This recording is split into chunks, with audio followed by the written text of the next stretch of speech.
제가 내용을 읽어보겠습니다. 하나님이여 주여 백성 앞에서 앞서 나가사 광야에서 행진하셨을 때에 땅이 진동하며 하늘이 하나님 앞에서 떨어지며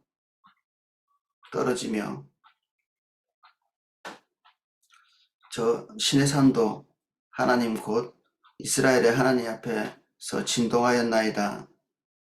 하나님이여 주께서 흡족한 비를 보내사 주의 기업이 곰핍할 때에 주께서 그것을 견고하게 하셨고 주의 회중을 그 가운데에 살게 하셨나이다. 하나님이여 주께서 가난한 자를 위하여 주의 은택을 준비하셨나이다. 주께서 말씀을 주시니 소식을 공포하는 자들은 큰 무리라. 여러 군대의 왕들이 도망하니 집에 있던 여자들도 탈취물을 나누는도다. 너희가 양우리에 누울 때에는 그 날개를 은으로 입히고 그 깃을 황금으로 입힌 비둘기 같도다. 전능하신 이가 왕들을 그 중에 흩으실 때에 살몬의 눈이 날림 같도다.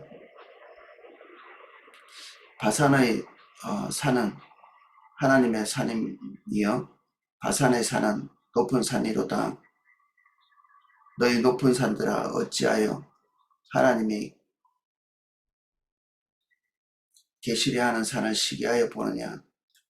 진실로 여호와께서 이 산에서 영원히 계시리로다. 하나님의 병거는 천천히요 만만이라.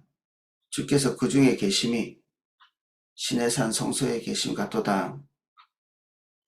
주께서 높은 곳으로 오르시며 사로잡은 자들을 취하시고 선물들을 사람들에게서 받으시며 반역자들로부터도 받으시니 여호와 하나님이 그들과 함께 계시기 때문이로다.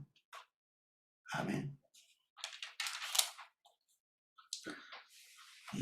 시편 68편 전체가 승리 이후에 지어진 시라고 어제 같이 조금 나누었었습니다. 그런데 그런 부분들을 자기 개인적인 승리로 이렇게 여기지 않고 7절에 보면 그들의 옛 조상과 함께 하신 하나님에 대한 추억을 반추하고 있습니다. 그들이 처음에 하나님과 동행하는 그 첫 시발점에 하나님께서 주셨던 승리의 모습들을 지금 현재의 승리와 이렇게 오버랩하고 있는 그런 모습입니다. 그 첫 출발의 첫 승리, 물론 이집트에서부터 하나님께서 강력하게 함께 하신 그런 부분이 있지만 광야에서 하나님께서 그들에게 행하신 일들 아무것도 없이 빈손 같은 그러한 사람들에게 하나님께서 승리를 맛보게 해주신 추억들이 있거든요. 저는 가나안 땅에 들어가고 난 다음에 당연히 그들이 승리의 삶을 살아야 되는데 사실 그 땅 안에 들어가기 전에 그들에게 승리의 연습들을 이렇게 시키신 것 같은 그런 현상을 할 수 있습니다. 본격적인 전쟁은 가나안에 들어가서 있었겠지만 그 전에 그들에게 맛보여주고 싶으신 거죠.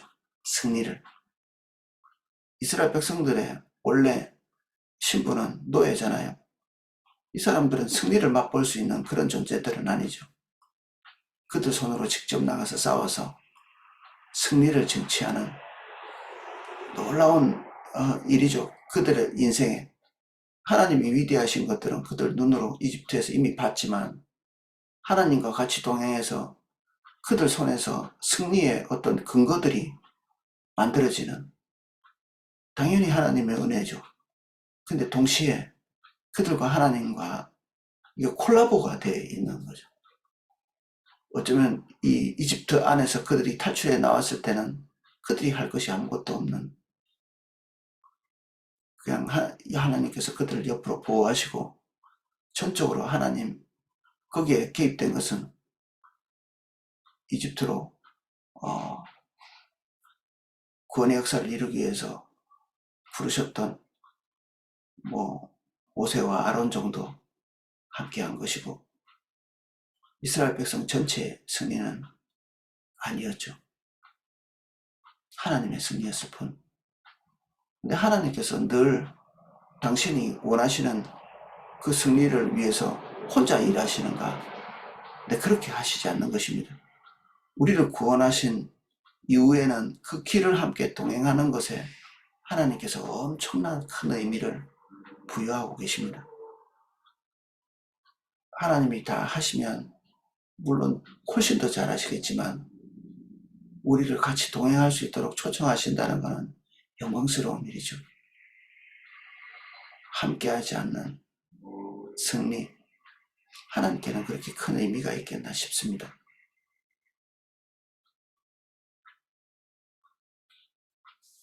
하나님이여 주의 백성 앞에서 앞서 나가서 광야에서 행진하셨을 때에 하나님께서 구름기둥 불기둥으로 앞서가시고 이스라엘 백성들에게 그 진을 어떻게 그어서 행진할 것인지도 말씀하시고 누가 앞서갈 건지 어떨 때 앞서가야 될 건지 그리고 어떻게 행진해야 될 건지 일일이 다 코치하시죠.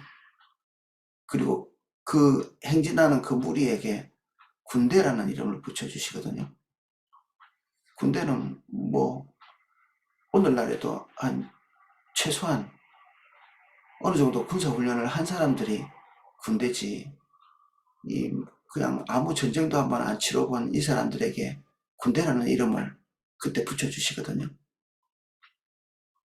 그래서 민수기는 어떤 면에서는 패배만 반복한 그런 시간들이라고도 볼 수 있는데 그 안에서 하나님께서 그 승리의 경험들을 살짝 이렇게 맛본 것은 하나님께서 그들에 대한 기대를 계속 그들에게 어필하는 것이죠. 그리고 군대라고 부르신 그냥 주저앉아 있는 존재가 아니라 그 옛날 목사님들이 설교하실 때 우리가 유람선을 타고 있지 않다. 한두 명 그냥 유람선의 운행을 책임지고 나머지는 그냥 놀고 구경하고 그냥 아무 책임 없이 그냥 그 배에 실려가지고 목적지까지 가는 그런 사람들이 아니라 우리는 군함을 타고 있다. 군함에는 그 어떤 사람도 책임 없이 아무것도 안 하고 있는 사람은 없거든요. 한 사람 한 사람이 자기의 목적이 분명하고 당연히 뭐 군대 전체에 주신 목적이지만 그 목적을 이루기 위한 한 개인의 소명을 분명히 알고 있었죠. 군함은 그런 것이죠. 저는 이게 굉장히 지혜로운 비유라는 생각이 들고요. 우리가 그러한 이해를 가지고 있지 않으면 하나님의 비전을 이게 쉽사리 놓치게 되는 것 같아요. 그 소수의 일부의 사람들, 아니 목사님들이나 아니 교회 스태프들, 아니면 오이코스 리더 정도 특별한 사람들 또는 해외 선교라면 선교사, 그 선교와 관련되어 있는 단체들, 뭐 특별히 마음 준 사람들, 이 선교에 대해서는 특별히 교회 내에서의 봉사는 우리가 어느 정도 하나님의 일이겠거니 하고 이렇게 받아들이는 영역이 있는데 선교에 대해서는 우리가 멀찍이 서 있는 그런 모양새를 가지고 있거든요. 제가 올해 그 해선이 실장을 맡으면서 그냥 하나님과 교제하는 시간만 한 몇 달 동안 계속 가지면서 전혀 방향성을 스스로 잡지 않고 주님께 주도권을 내어드리려고 그냥 주님 앞에 서 있기만 하고 그런 가운데 제일 먼저 계시하기 시작한 게 교회에 대한 것이었습니다. 교회가 어떤 존재고 하나님께서 교회에서 기대하시는 게 뭔가, 교회는 한 몸이고 그리스도의 지시를 받는 모든 한 지체 한 지체 한 부분이 그리스도의 몸된 것. 결국 지금 와서 이렇게 하나님께서 정리하신 것들을 이렇게 모아서 정리를 해보면 결국 선교사가 선교를 하는 게 아니라 하나님이 선교를 하시고 그리고 몸된 교회가 선교를 하는 것입니다. 선교사도 당연히 교회에 헌금 받아가지고 본인들이 선교를 하는 게 아니라 그리스도의 몸으로서 한 지체로서 그들이 존재하고 결국 선교는 몸인 교회가 한다. 그래서 우리 한 사람 한 사람이 다 선교의 어떤 주체인 거죠. 뒤에 물러나서 그냥 헌금만 보내고 있는, 그리고 그들이 뭘 하나 이런 박수 쳐드리고, 당연히 기도는 중요한 것이지만 기도의 선 이상을 넘어가지 않는. 이번 주에 어떤 성도님 같이 기도해드리면서 그분에게 딱 그런 짧은 메시지를 주시는 것 같더라고요. 준비하고 긴장하고 하나님께서 해외의 어느 부분으로 부르실 때는 체력이 허락하는 한, 그리고 우리 환경이 허락하는 한 거기에 반응해야 된다. 준비하고 기다려야 된다. 그분도 또 하나님으로부터 그런 생각들을 정리하고 계시더라고요. 우리 전체가 삶의 포커스를 주님이 하시려고 하는 모든 일에 이렇게 오픈시켜놔야 되는 거죠. 어디까지 가고 어디까지는 못 가고 요거까지는 할 수 있고 요거까지는 할 수 없는, 그게 우리의 갈 길이 아닙니다. 모든 출처가 우리에게서 출발하는 게 아니라 하나님에게서 출발하기 때문에, 그리고 우리의 발걸음은 모두가 교회에 주신 하나님의 비전에 부합한 걸음을 걷게 되어 있거든요. 여기 오늘 시편 이 부분이 지금 현재 하나님께서 보여주신 승리를 사실은 비전에다가 맞추고 있는 것입니다. 이전에 하나님께서 그들과 함께 하신 승리의 그 순간을 추억함으로써 하나님께서 이스라엘 백성을 구원해내신, 그들과 함께하고 계시는, 그들과 동행하시는 그 순간에 영광스럽죠. 당연히 그 영광스러운데 그게 어떤 의미가 있는지에 포커스가 맞춰져서 기억하는 것이죠.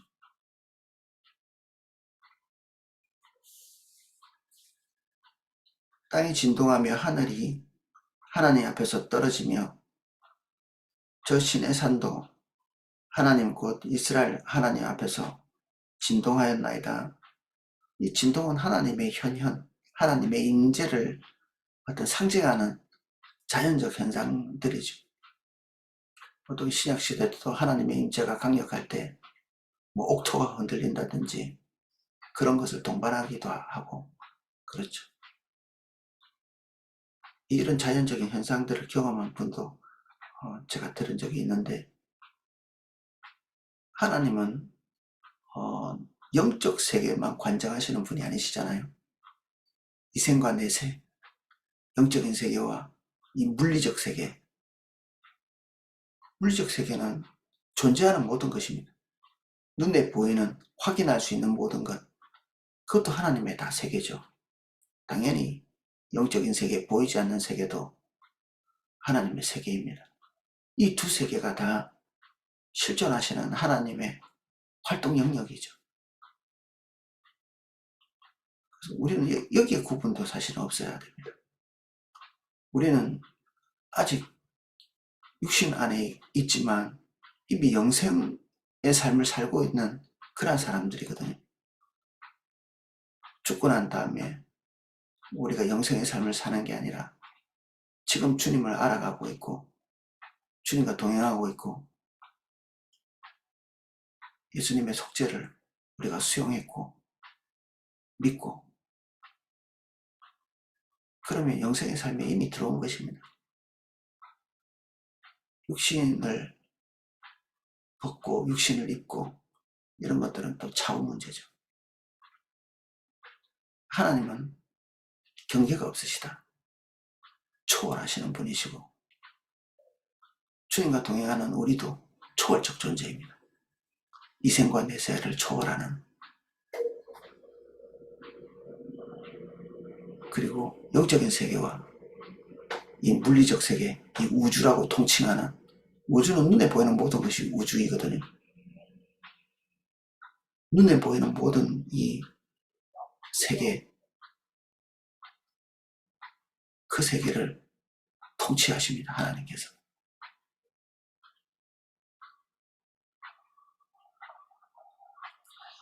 하나님이여, 주께서 흡족한 비를 보내사 주의 기업이 곰핍할 때에 주께서 그것을 견고하게 하셨고, 여기 흡족한 비는 뭐 지금 광야를 표현하고 있는 건데, 광야에서 농사 지은 적은 없죠. 이 흡족한 비는 만나를 가리킵니다. 그들이 뭐 재물을 많이 들고 나왔을지 모르겠는데 그 가지고 나온 재물 먹고 살 수는 없잖아요. 하나님께서 그들에게 필요한 것들은 하늘의 만나로서 채우시고, 또 바위를 쪼개시며 땅에서 물이 솟아 올라올 수 있도록 인도해 주시죠. 이게 하나님께서 영에서부터 그들을 채우시는, 항상 우리의 필요는 다른 것이 다 있어도 한 가지 요소만 없어도 죽잖아요. 우리가 뭐 건강도 모든 것을 다 잃어버리는 게 건강은 아니잖아요. 몸의 한 부분에 문제가 생길 때 우리 생명이 오락가락하죠. 다른 부분은 다 멀쩡한데 머리에 문제만 생겨도 정상적으로 살아갈 수는 없고, 팔, 다리, 뭐 심장, 어떤 부분에 한 문제만 생겨도 다른 게 멀쩡해도 우리는 붕괴되게 돼 있죠. 우리의 삶의 요소도 비슷하지 않나요? 다른 것들 다 멀쩡하고 다른 사람 볼 때는 아무 문제가 없는 것 같은데, 우리가 진짜 우리 한 개인을 볼 때 아무 문제가 없는 사람들인가요? 저도 성도 한 분 한 분에 대해서 별 문제가 없는 것 같은데 싶은, 근데 그분들의 삶 안에 깊이 들어가 보면 다른 사람들은 또 알지 못하는 깊은 고통의 문제들이 항상 있거든요. 그래서 뭐 다른 사람은 가지지 못한, 다른 사람들이 이런 얘기도 합니다. 아이고 뭐 그런 문제를 가지고 그러세요. 모든 문제는 본인에게 다 죽고 살 일이거든요. 어떤 사람들은 죽는 것보다 더 어떤 부분이 중대한 문제인 것도 있습니다. 그래서 하나님께서 이 결핍을 우리에게 영원히 거두지 아니하십니다. 결핍을. 사도 바울이 우리가 볼 때는 거의 완전에 가까운 하나님의 은혜의 사람이잖아요. 그럼에도 불구하고 굳이 그 결핍을 하나님의 주권으로 주신 겁니다. 그것도 치명적 결핍.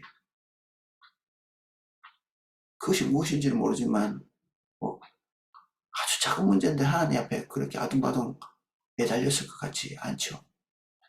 이건 분명히 치명적 문제입니다. 안질이나 뭐 간질이나 뭐 이런 얘기를 하지만 간질일 가능성이 많고요. 근데 이 간질이라는 게 참 우리의 품위를 많이 떨어뜨리는 거잖아요. 특별히 종교적 지도자에게 간질이 빈번하게 나타났다. 그러면 이건 뭐 보통 일이 아닌 거죠.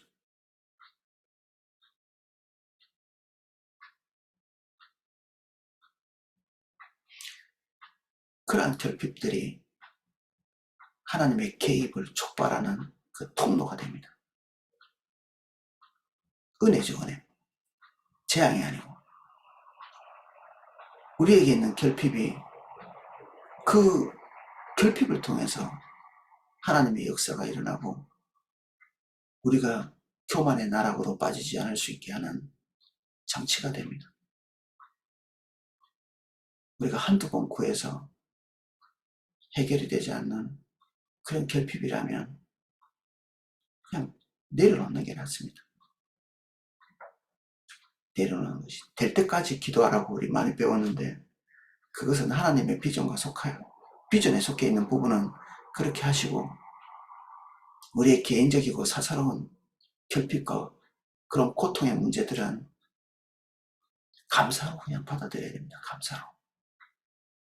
사도 바울같이 고만해, 고만 기도해라고 말할 때 기도 그만해야 됩니다. 가나안 땅이 평생에 자기 목표였을 수 있는데 그만해라고 얘기하시잖아요. 안 줄 거라고 얘기하고. 그럼 거기서 멈춰야 됩니다. 우리가 그 이상 더 갈 수 없습니다. 저는 우리 세대가 2+2 같은 청년 세대, 청년 선교 이런 걸 해야 되는 이유가 하나님께서 우리 세대는 우리 세대의 일을 맡고 그냥 그걸로 끝내라고 하시기 때문에 다음 세대는 다음 세대가 책임져야 되기 때문에 한 면에서는 우리가 단념하는 것이고 한 면에서는 우리가 다음 세대에게 그 비전을 넘겨주는 거죠. 그들이 맨 땅에서 그냥 헤매지 않도록 다윗이 성전을 건축할 모든 재료를 다음 세대인 솔로몬에게 넘겨주는 것처럼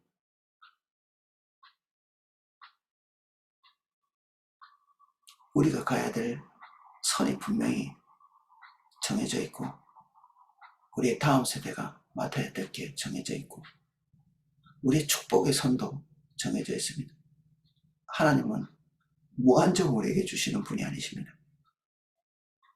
꼭 필요한 만큼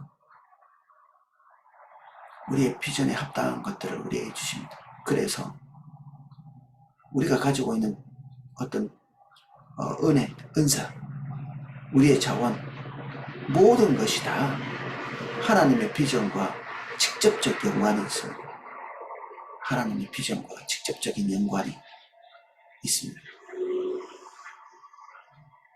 하나님께서 대한민국에 주신 이 놀라운 자원들, 어마어마한 자원들입니다.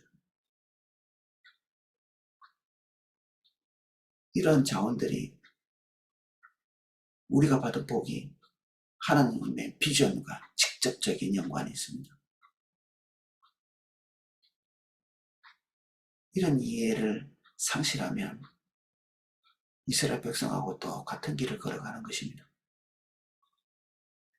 다윗은 이 승리의 순간에 이 비전을 잊어버리지 않고 있는 화면에서 다윗의 누추한 모습도 우리 시편을 통해서 많이 봤지만 이런 부분들은 어떻게 이러한 관점을 갖게 됐나 싶을 만큼 당연히 하나님과의 깊이 있는 관계를 통해서 이런 비전들을 놓치지 않고 있는 거죠. 비전은 항상 하나님으로부터 오거든요. 세뇌를 통해서 비전이 오지 않습니다. 우리가 머릿속에 교회 설교 많이 듣는다고 비전이 생기지 않습니다. 설교를 통해서 우리가 가야 될 방향을 아무리 제시받아도 하나님과의 개인적인 관계가 없는 사람이 비전을 손에 잡지 않습니다. 비전을 얘기하면 화가 나지 그것이 내 것으로 받아들여지지 않거든요. 그래서 정말 똑똑하신 분들이 설교를 엄청 열심히 듣는 분들이 있거든요. 수년 동안 시간을 엄청나게 많이 투자해가지고 엄청나게 많이 듣는데도 하나님과의 개인적인 관계, 설교는 기묘하게도 많이 듣는데 다윗 장막이라든지 이사야 62, 기도의 시간 이런 시간에는 거의 있지 않은, 예배 시간에도 거의 핸드폰 보고 있고 왜 그런지 모르겠는데 설교는 또 엄청나게 듣고 들어서 이 학습에 이런 특화되어 있는 그런 종류의 사람들이 있는 것 같아요. 학습 많이 듣고 외우고 요점을 파악하고 근데 비전은 1g도 같이 하지 못합니다. 비전은 하나님으로부터만 나오기 때문에 비전을 가진 사람이 가르칠 거 아닙니까? 담임 목사님이 하나님으로부터 비전을 확인하고 우리 성도들에게 이렇게 말씀하시는 거잖아요. 그 뻔히 같이 1200명의 성도가 같이 듣는데 하나님과의 개인적인 관계가 없는 사람은 똑같이 듣고 있는 그런 비전에 대한 말과 그 가르침들, 그런 안내 내용들을 1g도 같이 가져가지 못합니다. 신비한 거죠, 이게. 비전을 따라 가려는 생각이 없더라도 주님을 찾는 자리에 개인적인 사사로운 목적을 가지고 내려가지 않고 주님 그것만을 찾기 위해서 주님 앞에 서 있는 분은 한 달에서 2달 내에 주님의 비전과 딱 만나게 됩니다. 자기의 사사로운 것을 구하기 위해서 그냥 2시간 내내 그 사사로운 그 목적에 몸부림치면서 그 앞에 서 있으면 이건 기도 안 하는 거나 마찬가지거든요. 주문을 외우고 계신 겁니다. 이게 주문을 외우고 계신 것. 안 해도 될 일을 하는 것. 안 해도 될 일. 아브라함이 이삭의 목숨을 살려주세요라고 붙들고 있다고 생각해 보십시오. 상상하기도 어려운 문제지만 하나님이 지시하시는 그 순간, 하나님의 마음이 확인되는 순간 그 자리에서 기도를 멈추고 실행에 옮기잖아요. 자기의 사사로운 것을 내린 것입니다. 하나님께서 말씀하실 때 결핍과 상실을 수용하고 받아들이는 것, 그게 비전입니다. 하나님의 비전을 붙드는 순간에 우리는 결핍과 상실을 같이 경험하게 됩니다. 우리가 익숙한 것, 우리가 소원하는 것, 우리가 누리는 것, 이런 것들이 우리에게서 떨어져 나갑니다. 감사한 것은 그게 별것도 아니라는 사실도 우리가 이해하게 됩니다. 별것도 아니라는 사실. 비전이 없을 때는 그게 죽고 사는 문제였는데 비전을 붙들고 나면 별것도 아니게 됩니다.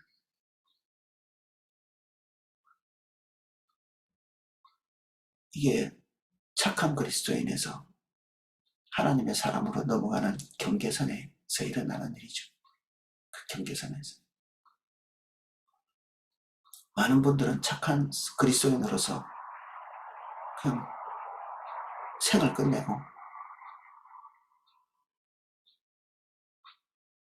그 비전에 부합하는 분들은 그 경계선을 넘습니다.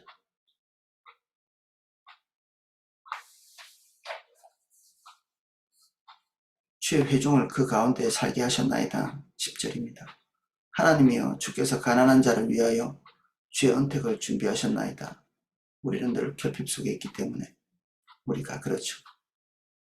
그리고 우리가 부하게 된 다음에 비전이 성취되지도 않습니다. 이게 희한한 일입니다. 우리가 모든 것이 완벽하게 갖추어진 다음에 승리의 자리에서 뭔가 해볼 것 같지만 절대 그렇지 않죠. 절대 그렇지 않습니다. 그 예수전도단이라는 그 선교단체의 2대 총재가 있습니다.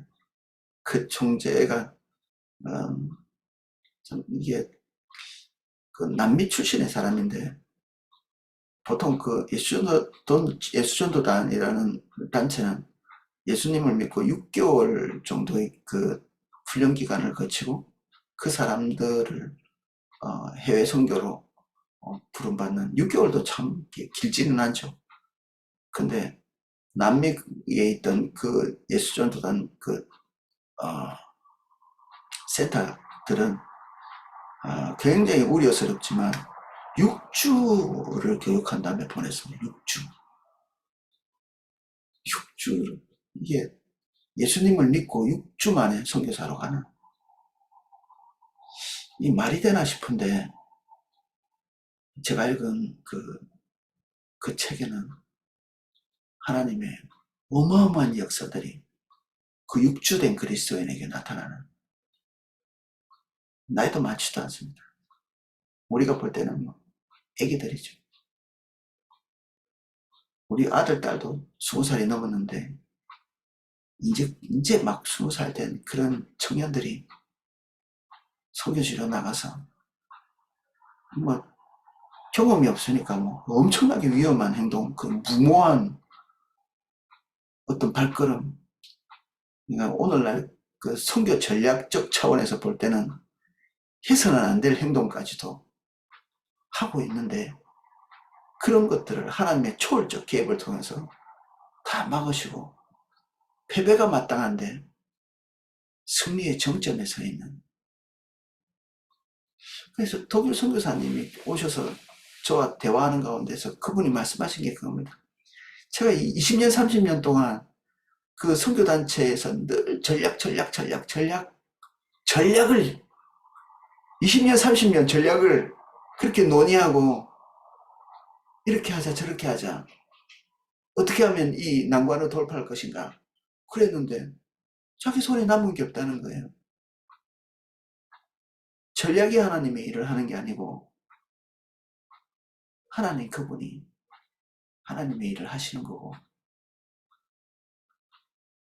그래, 지혜자는 지혜를, 용사는 자기 용맹을 자랑해서는 안 되는 거죠.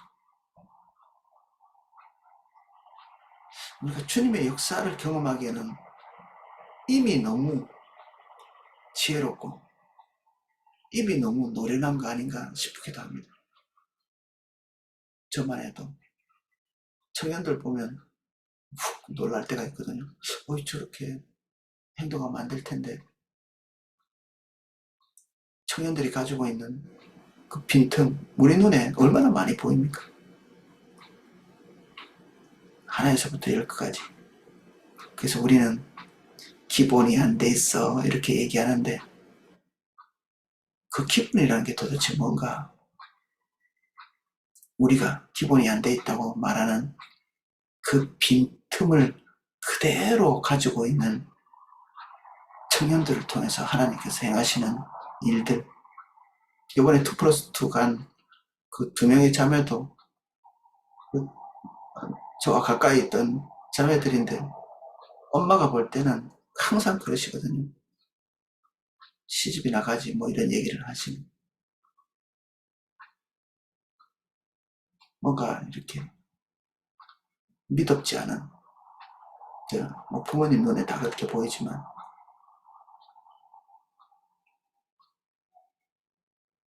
하나님이 부르신 거죠. 하나님이 그 마음을 부어주신 거고, 초월적인 마음이죠. 초월적.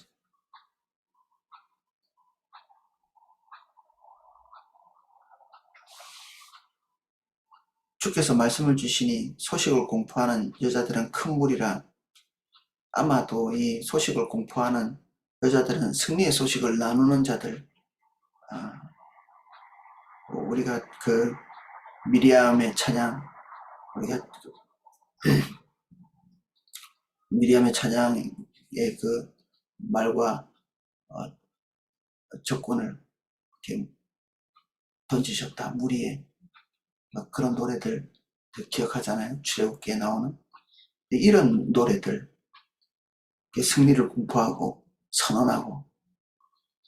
여자들은 전쟁에 나가지는 않잖아요. 근데 너무나 뚜렷한 승리이기 때문에 눈으로 목격한 것입니다. 이게 여성들이 승리를 목격할 일이 별로 없는데, 하나님의 전쟁에 그 사이즈에 따라서 어떤 사람은 뒤쪽에 있는데도 승리를 목격하고 찬양하는, 어떤 거는 뭐 간증이나 하지 않으면, 이번에 우리가 간증 많이 들으셨지만 그분들이 입 다물고 있었으면 하나님께서 무슨 일 하고 있는지 아무도 모릅니다. 우리 3교구에도 4교구에도 하나님이 귀하게 함께 하시는 것들, 저는 신방 가서 대화하고 뭐 성도님들 만나니까, 야, 이런 일을 하시는구나 저는 알고 있는데, 뭐 이번에 간증 안 하면 아무도 모르죠. 하나님이 하신 일이라고 저는 받아들입니다. 아무도 모릅니다. 다 우리가 깼거니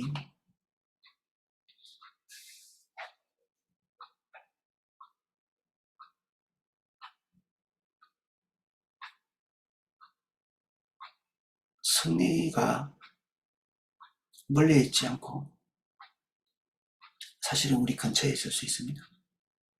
이미 와 있는 승리, 이미 불타고 있고 굉장히 가까운 곳에서 여러 군데의 왕들이 도망하니 집에 있던 여자들도 탈취물을 나누는도다. 보통 전쟁에 나간 사람들이 탈취물을 나누죠. 승리의 결과들이 너무나 컸기 때문에 집에 있는 여성들도 탈취물을 나눌 만큼, 이게 뭐 사람의 욕심이 한도 없는데 여기까지 나눴다는 것은 넘쳐난다는 얘기입니다. 넘쳐난다는. 아둥바둥해서 이렇게 하나 두 개를 쟁취한 게 아니라 헤아릴 수 없을 만큼 욕심, 자기가 원하는 바 이상 채워져서 옆으로 넘치는 거죠. 그냥. 너희가 양우리에 누울 때 그 날개를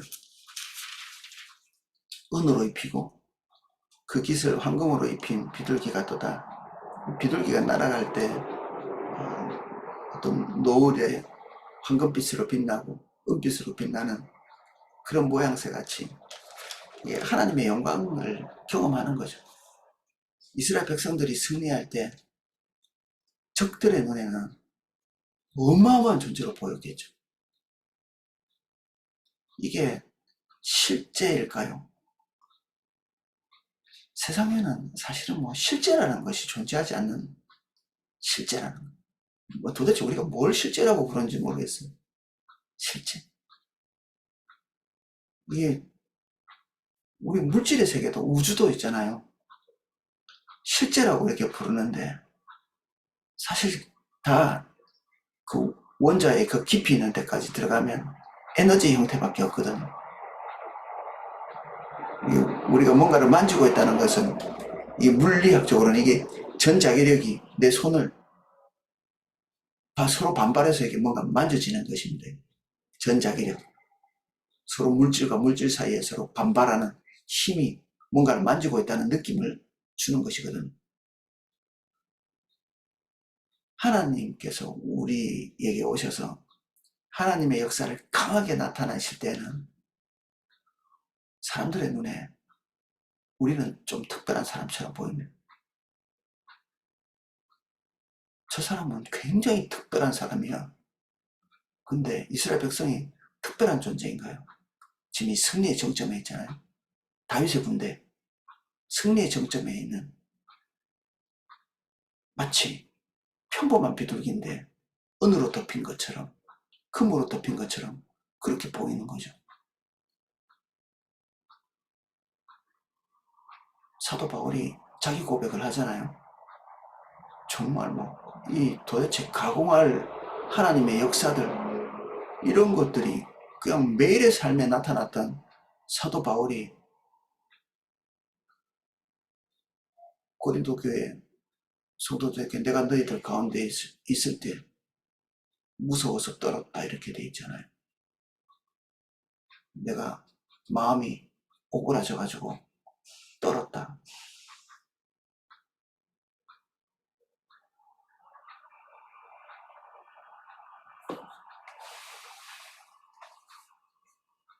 이게 실제와 하나님의 덮은 그 사이에서 존재하는 기묘한 일입니다.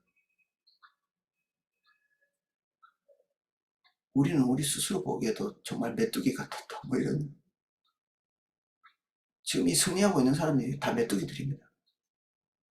한때 자기 자신이 메뚜기라고 지칭하는 그런 종류의. 근데 지금은 황금을 입히고 은을 입힌 그런 비둘기같이 자신을 표현하는, 자기 표현은 아니겠죠 당연히.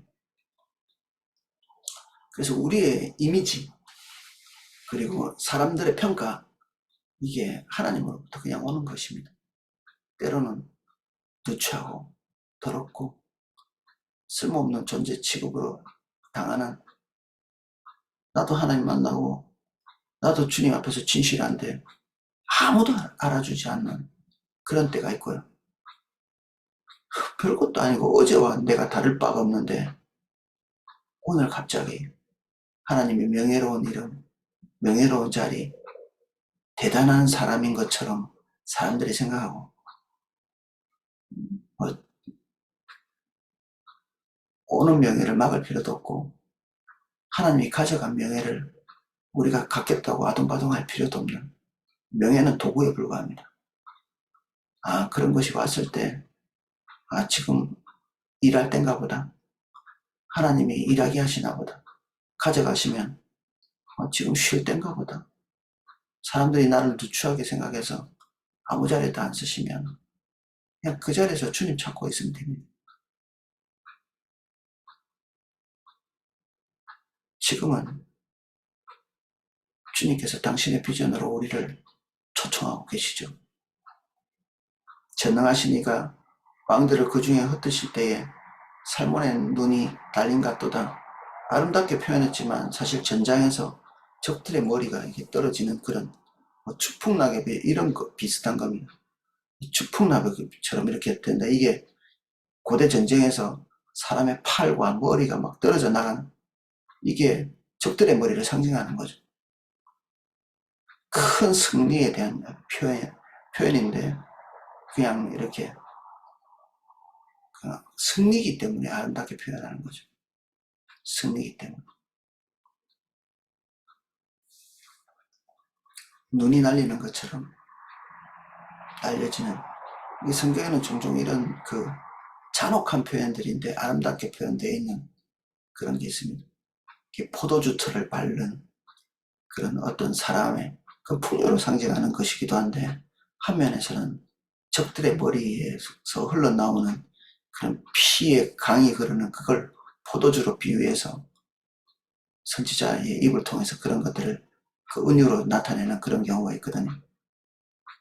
이게 뭐 요즘 말하는 그 로맨틱한 그런 뭐 인본주의적이고 이런 고운 이런 경향성과는 전혀 다른 거죠.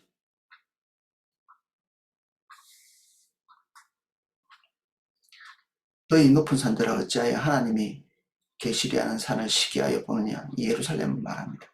예루살렘이 높은 지역이 있고 그런 산들을 시기하여 본다는 것은 국가 전체에 가지고 있는 부나 그리고 그들의 위치 이런 것들을 탐하여 보는 거죠.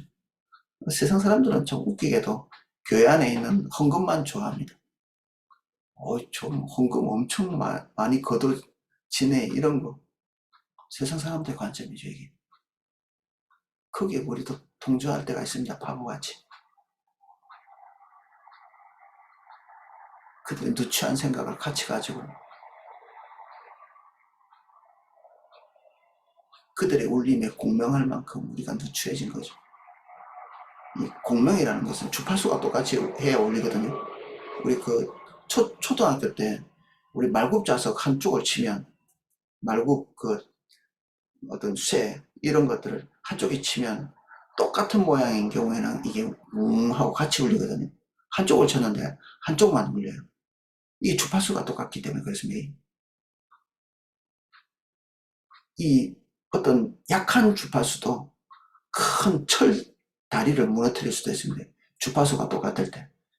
바람이 세게 불지 않는데도 철교가 무너지기도 하고 그러거든요. 자주 일어나는 일은 아니지만 이런 진동이 튼튼한 그 철다리도 무너뜨리는 세속이 가지고 있는 그 믿음 없는 관점, 세속주의적 관점에 우리가 같은 관점을 가지고 있으면 세속이 딱 뭔가 이렇게 진동을 가지고 울리기 시작하면 그런 관점을 같이 가지고 있는 사람은 같이 울립니다. 동하게 말굽이 울리는 것처럼 그 진동을 같이 받아서 이 주파수가 다르면 다를수록 별개의 것을 살아갑니다. 온 세상이 그냥 다 불신으로 뒤덮인 것 같은데도 아주 한 주먹밖에 되지 않는 것 같은 하나님의 사람들.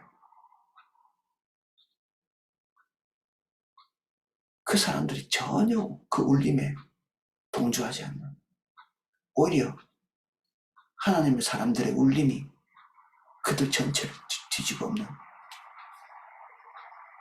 문제는 우리가 유능한가 유능하지 않은가, 우리가 신실한가 신실하지 않은가, 여기에 출처가 아니고 주님이 우리 가운데 계시는가, 우리가 주님 보는가, 주님과 동행하는가, 그게 매여 있습니다.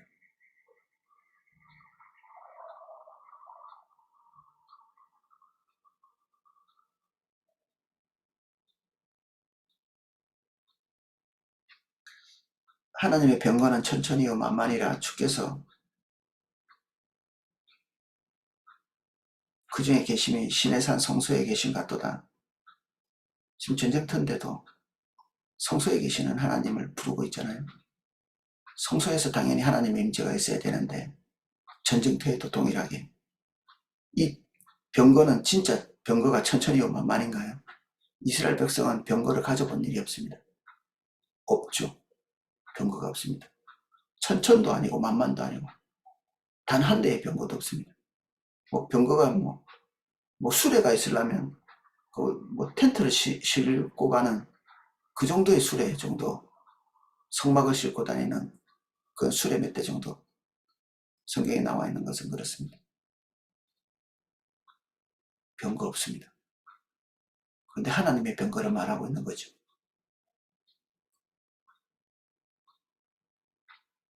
아람 군대가 쳐들어왔을 때 게하시의 눈이 열려가지고 보여졌던, 게하시 눈에 이게 엄청난 두려움이 됐죠. 하나님 영적 세계가 열려서 불병과 불말이 거기 지키고 있는 그것을 보는 것.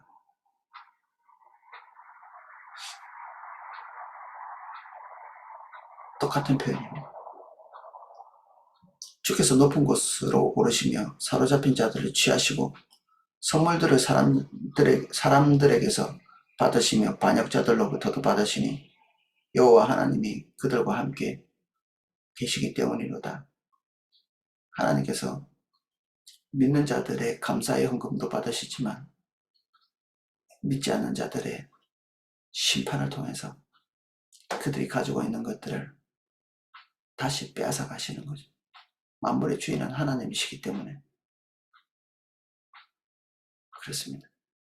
하나님과 우리 사이에는 기쁨의 요소가 있고요, 서로에게 드리는,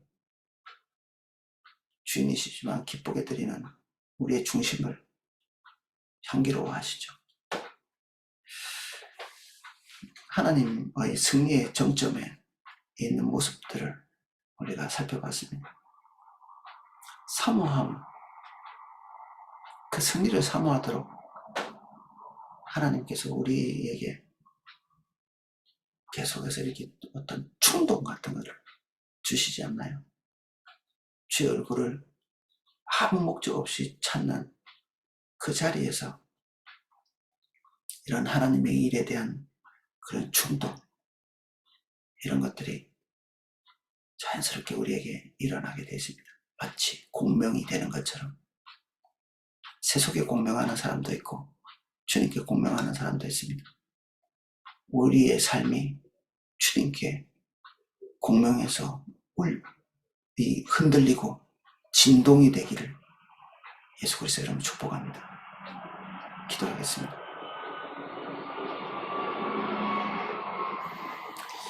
주님, 우리의 삶과 우리의 존재가 주님과 같은 주파수를 가지고 진동하기를 원합니다.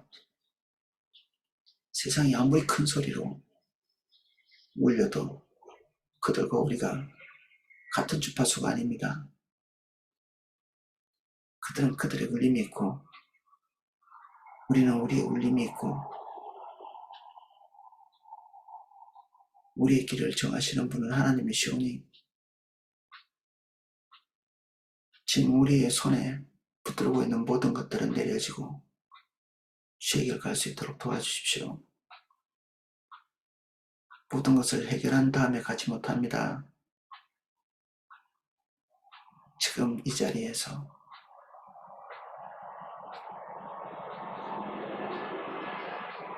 우리의 신을 벗을 수 있게 해주십시오. 여호와의 군대 장관이 우리 앞에 계십니다. 우리의 모든 권리들을 주님 앞에 양도합니다. 우리를 인도하시는 그 길을 따라 우리의 발을 옮길 수 있도록 은혜 주십시오. 예수님 이름으로 기도합니다. 아멘. 각자 기도하실 수 있도록 음악을 방송해 드리겠습니다.